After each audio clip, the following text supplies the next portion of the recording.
You gave them every chance to win. If you look at this in slow motion, you can see Caitlin Clark clearly smiling in confusion. Smiling in, did that really just happen? Smiling in, you slide W. And she says, she points at the other team, you gave them every chance to win.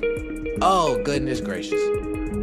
Caitlin Clark, she's chomping at the bits to start talking to these referees during the game. The WNBA has landed itself in yet another firestorm, and this time, Caitlin Clark and Sydney Colson aren't pulling any punches. They've had enough of the rigged officiating, the double standards, and the league's ridiculous obsession with silencing its stars instead of protecting them. What should have been a night to celebrate a hard-fought Indiana Fever victory turned into Exhibit A of how the WNBA's credibility is collapsing in real time. This is kind of where everything started at with Sydney Colson. So, this is the timeline here. Let me get this pulled up here. This is interesting. I didn't know she said all that today. Okay, this is interesting here. She started off last night by saying at a certain point in the league's existence, I'm a need for Kelsey Mitchell to get the same whistle as each other stars. The way she gets assaulted is insane, actually. And I've considered roping my sister in it to have office first charges. It all started after Indiana squeezed out a dramatic 76-75 win over the Los Angeles Sparks. Normally, that kind of game would spark joy across the Fever locker room. But instead, the conversation wasn't about the win. It was about yet another round of bizarre, one-sided officiating that left players, fans, and analysts shaking their heads in disbelief. Do you think the WNBA will clean up this mess? Let us know in the comments below. Let's go. Who paying you, rep? Who you betting on? And mind you, there was some problems going on with the shot clock throughout the game. But man, there is no way. Right at the end of the game, you should be on top of it.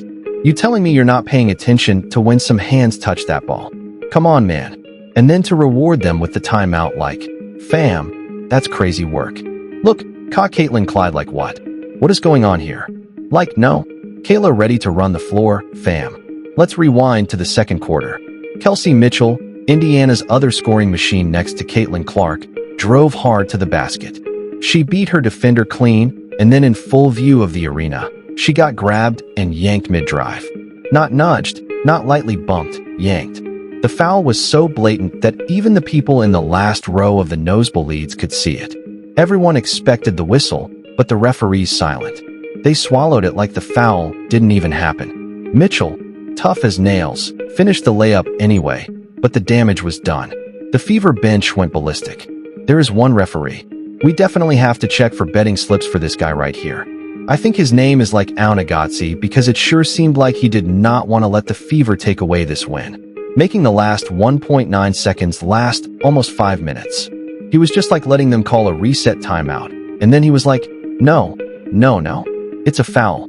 But I think the worst part about that 1.9 seconds was when 4 seconds was left on the clock and Kelsey Mitchell was at the free throw line. She was trying to miss on purpose because that takes time off of the clock, because if she would have made it in, they would have been able to inbound and possibly do a tip-in. But this guy allowed a reset timeout. When do you allow a reset timeout with 4 seconds?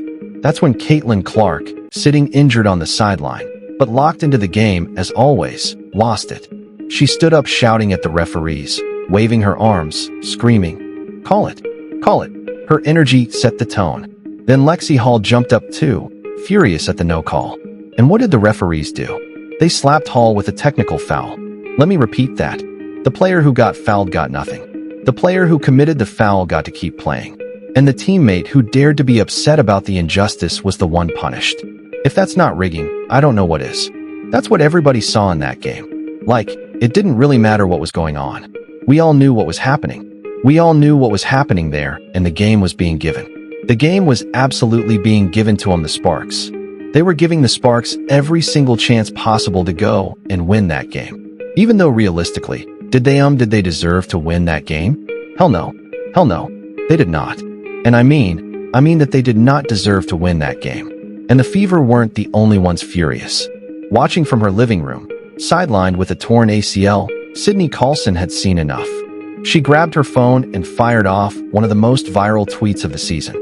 At a certain point in the league's existence, I'll need Kelsey Mitchell to get the same whistle as other stars. The way she gets assaulted is insane, actually, and I've considered roping my sister in to have her office pursue charges. But Kelsey Mitchell's whistle last night was horrific. And Kelsey drove to the basket a lot. She is the type of person that just goes through a lot of defenders, and she wasn't getting a call. This really was not her game. She was not hitting it from the three whatsoever, but everyone is entitled to having a bad game here and there. And I think she was kind of due for one because of the tear that she's been on lately. Even Sid Colson took to Twitter to talk about it, saying, "At a certain point in the league's existence, I'm going to need Kelsey Mitchell to get the same whistle as other stars. The way she gets assaulted is insane." Actually, that wasn't a joke. That was Colson saying out loud what Fever fans have been screaming for months. This is not just bad officiating. This is systematic targeting. Indiana players are being mugged on the court and punished for even daring to complain about it. Colson's words were dripping with fury, sarcasm, and brutal honesty, and they resonated instantly. The tweet exploded online, racking up thousands of shares with fans everywhere saying the same thing. Finally, someone said it. Of course, Caitlin Clark couldn't resist chiming in. Her response was perfect. Short, sharp, and laced with sarcasm. "Careful, you're going to get fined." 6 words that said it all. Because Clark knows better than anyone that this league doesn't tolerate criticism of its referees. You can get hammered on the court, ignored by officials, sabotaged by phantom whistles, but the second you call it out, the WNBA comes after you. And Clark wasn't exaggerating. She was pointing to a very real, very ugly track record. And careful, you're going to get fined. Then Sydney goes and said, "I can't get no more fine." So Lynn Dunn stated, "Agree. I will help pay the fine." So that's what Lynn Dunn stated yesterday about the fines. And Caitlin Clark said, "Love it." Everyone listened to Lynn. So it's definitely a lot of exchange going back and forth there. That's crazy. Just ask Sophie Cunningham. She's become the WNBA's poster child for what happens when you speak the truth about officiating.